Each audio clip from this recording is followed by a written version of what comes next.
Selamat malam semuanya, ya ini F-Talk edisi 20 Februari 2024. Seperti biasa, malam ini kita akan memberikan update market ISG dan juga membahas saham-saham yang masuk di kolom komentar F-Talk edisi terakhir, edisi 19 Februari. Ada beberapa yang masuk yang akan kita bahas sesuai dengan apa yang ada di kolom komentar. Jadi silahkan apabila ada saham yang menarik lainnya, tulis di kolom komentar saham apa dan kenapa saham tersebut Anda pilih untuk dibahas. Apakah Anda mau trading, investasi, tanya teknikal, tanya fundamental, terserah. Silahkan isi di kolom komentar. Kita langsung mulai. Sebelum saya mulai, silahkan bagi Anda yang belum subscribe, silahkan subscribe. Dan yang sudah merasakan manfaat dari F-Talk, dukung kami dengan klik like. Kita mulai dari ISG terlebih dahulu. Hari ini ISG naik dan cukup bagus. Penutupan tepat di 7352. Ya, artinya ini adalah level yang menentukan. Jika besok bertahan, berarti ada potensi untuk ISG melanjutkan uptrend menuju 7.500-an ya. Kalau kita lihat ekstensinya di 7.587 ini untuk ekstensi ya. Yang terdekat nantinya akan di 7.484. Seperti itu, semoga kita harapkan besok tidak kembali turun ya, karena ini bisa menjadi false break dan lanjut wave C. Kita langsung masuk ke pembahasan saham yang pertama. Oke, mantap analisanya dan pembahasannya. Boleh dong kalau ada waktu bahas ASI dan GGRM. Terima kasih sebelumnya, salam sehat dan sukses selalu. Mohon maaf ya kalau tidak ada pertanyaan yang spesifik, misalkan Anda mau minta pembahasan ASI untuk investasi atau untuk trading, baru kita bisa bahas. Jadi silahkan direvisi untuk pembahasan di F-Talk selanjutnya. Mohon maaf sebelumnya ya, karena seperti itu aturan, jadi harus spesifik bertanya. Jadi kita nggak cuma minta tolong bahas saham A, tapi nggak tahu pembahasan yang seperti apa yang diinginkan ya. Mohon maaf sekali. Lanjut ya, Pak F tolong tanya BBRI apakah dah nyampe wave 5 besarnya. Terima kasih, berarti wave besar ya, wave jangka panjang. Kita lihat BBRI. Oke, kita hitung wave dari crash 2020 ya, berarti ya, karena dia akan patah tren kemudian membentuk keseimbangan baru. Itu artinya wave dimulai setelah crash ya.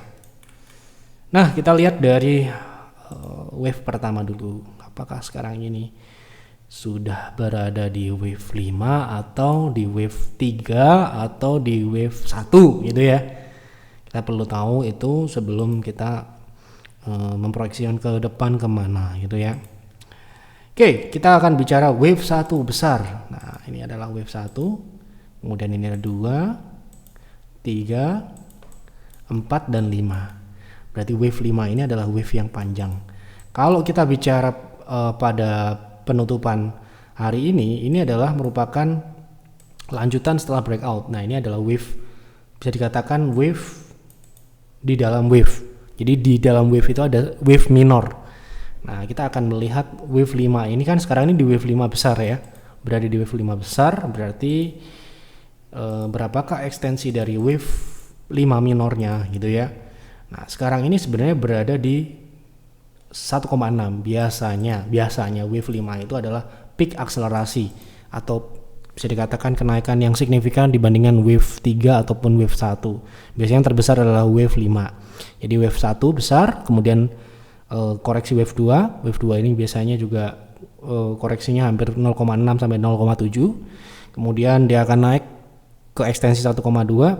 Kemudian tidak terlalu signifikan ya, kemudian dia turun lagi 0,3, kemudian naik lagi sampai dengan ekstensi 1 sampai dengan ekstensi yang kedua, yaitu di 1,6 sampai dengan 2,618.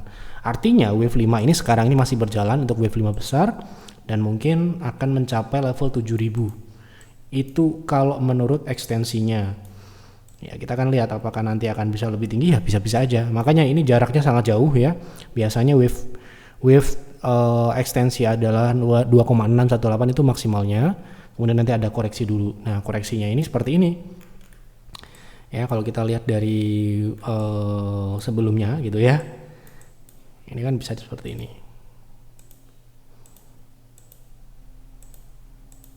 Oke. Nah, kemudian crash. Oke. setelah crash kemudian bentuk wave baru lagi. Nah seperti itu ya. Nah sekarang ini wave 5 nya sedang berjalan dan sudah berada di area target naik. Artinya apa? Kalau untuk investasi tentu saja ini sudah sangat tinggi sekali untuk dibeli ya. Saya nggak bilang ini akan turun ya, tetapi sudah cukup tinggi untuk dibeli ya. Kenapa begitu ya? Tentu saja kalau kita mau ambil saham seperti BRI, BCA, Mandiri, BNI, ya tunggulah market crash, ya itu akan dapat harga bagus ya. Jadi kalau di market kondisi yang seperti sekarang ini ya cukup tinggi, tidak ada penurunan ya kita nggak beli. Misalkan untuk investasi kita terakhir beli BRI di PIR itu ya tentu saja di 2020 kita borong sebanyak-banyaknya di 2000-an ya, 2100 2200 ya kita dapat. Seperti itu juga berlaku di BNI ataupun Mandiri ya. Yang kita tidak beli hanya BCA karena menurut kami ya memang BCA naik juga habis itu, tetapi kenaikan BRI lebih tinggi dibandingkan BCA ya kalau Anda lihat gitu ya. Baik, kita lanjut ke pembahasan saham selanjutnya.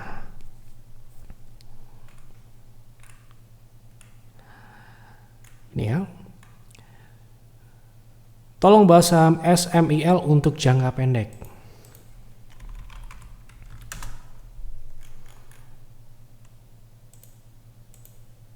Kita lihat SMIL untuk jangka pendek sekarang ini dia sedang menguji downtrend line, tapi ya bisa dikatakan ini cukup sudah tinggi kalau kita untuk jangka pendek untuk trading ya. Pertanyaan untuk trading tentu saja ini sudah bahkan sudah di 0,7 ya, hampir 0,7 ya. Kemungkinan ini masih bisa naik lagi ke 146 ya.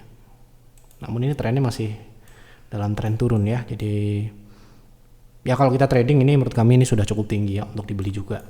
Ya kalau kita mau beli harusnya kemarin ketika dia breakout EMA 60 di 120 atau yang kedua di 129 ketika breakout resist 0,5 di 125 gitu ya. Oke.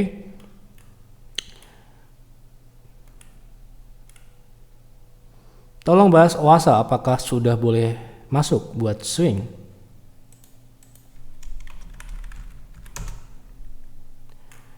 Oke, OASA sekarang ini cenderung ke konsolidasi ya. Konsolidasinya ini relatif cenderung naik ya. Kalau kita perhatikan ini cenderung naik. Kemudian kalau kita mau swing, apakah ini adalah harga yang cukup baik atau menarik gitu ya. Kita akan lagi-lagi kan kita bicara bisnis, kita akan bicara potensi profitnya gitu ya. Berapa ruang naiknya gitu ya. Kita akan bicara di dalam konsolidasi ini ya.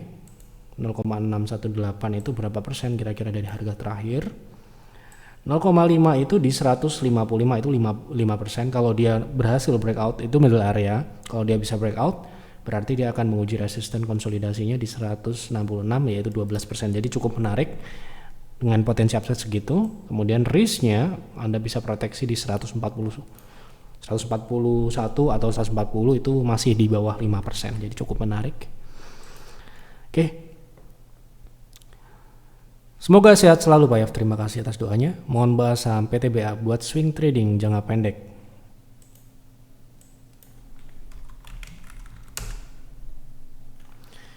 Oke, untuk PTBA sekarang ini untuk swing trade saya rasa bukan waktunya. Kenapa? Karena dia sudah berada di resist dan dia sepertinya juga reject ya dari sini. Nah, bagusnya apa? Kalau dia breakout, nah itu baru menarik. Tetapi sekarang ini yang terlihat adalah dia rejection, artinya kalau Anda mau swing di saham PTBA harusnya tunggu di support ya. Supportnya ada di 2570 sampai dengan 2500. Seperti itu.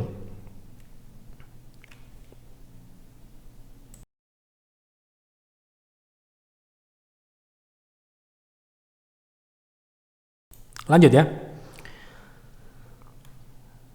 Boleh bahas Humi untuk swing. Apakah sudah bisa dibeli? Terima kasih. Semoga Pak Yev dan tim semakin sukses. Terima kasih doanya.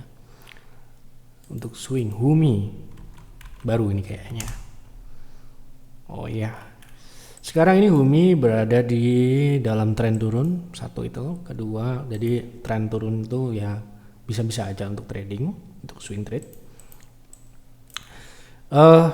Tetapi kita perlu mengukur berapa potensi dia punya potensi pullback ya, ke 0,3 sampai dengan 0,6 adalah best price-nya, yang kebetulan adalah resist yang cukup pentingnya di sini ya.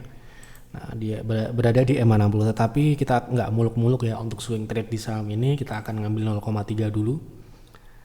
Itu sekitar 44%, itu sudah lebih dari cukup. Kalaupun dia naik ke 83 gitu ya, itu sudah 20%. Karena apa? Karena ini adalah nominal kecil.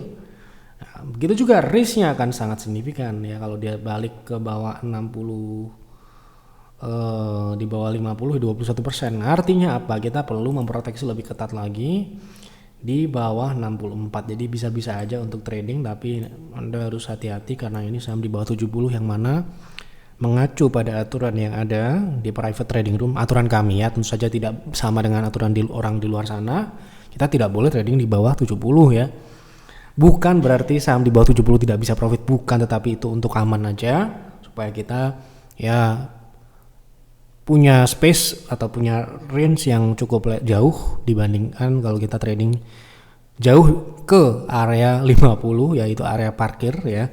Jadi kita akan berusaha untuk melindungi member kami. Selain dengan proteksi juga ya antisipasi aja kalau ada yang nggak disiplin ya. Ya tentu saja kami harapkan semua member akan stop loss di level yang kita rekomendasikan, tetapi tetap akan ada yang ya melakukan ya bisa dikatakan kesalahan atau kekeliruan ya, sehingga mereka harus hold dan sebagainya. Nah nantinya ke 50. Tapi saya anggap Anda bertanya ini Anda sudah paham itu. Kalau ke 50 apa konsekuensi Anda ya, seperti itu. Wah sudah ya, berarti itu yang ini nyimak sambil ngopi. Semoga dapat inspirasi, semoga dapat ide, semoga dapat edukasi, semoga mendapatkan apa yang kami sampaikan ini akan menjadi sebuah manfaat untuk Bapak Ibu semua yang menonton Yift Talk setiap malam ya. Tentu saja apa yang kami sampaikan ini adalah ya opini pribadi, analisa pribadi yang bisa benar dan juga mungkin bisa salah. Tentu saja kebenaran itu ya milik market, jadi market lah yang selalu benar. Kita tentu saja ada benar ada salahnya juga. Yang jelas kita harus tetap konsisten, kita harus patuhi apa yang ada aturan kita, trading plan, investing plan dan sebagainya ya. Itu saja pesan saya di Yift Talk terakhir malam ini. Kita jumpa lagi di Yift Talk selanjutnya. Silahkan isi kembali kolom komentar saham apa yang menarik untuk dibahas di Yift Talk selanjutnya. Tulis di kolom komentar saham apa dan kenapa saham tersebut Anda pilih. Anda harus sampaikan dengan jelas supaya nanti pembahasan juga jelas. Itu saja. Mohon maaf apabila ada kekurangan atau kesalahan dalam penyampaian Yift Talk malam ini. Selamat malam dan selamat beristirahat.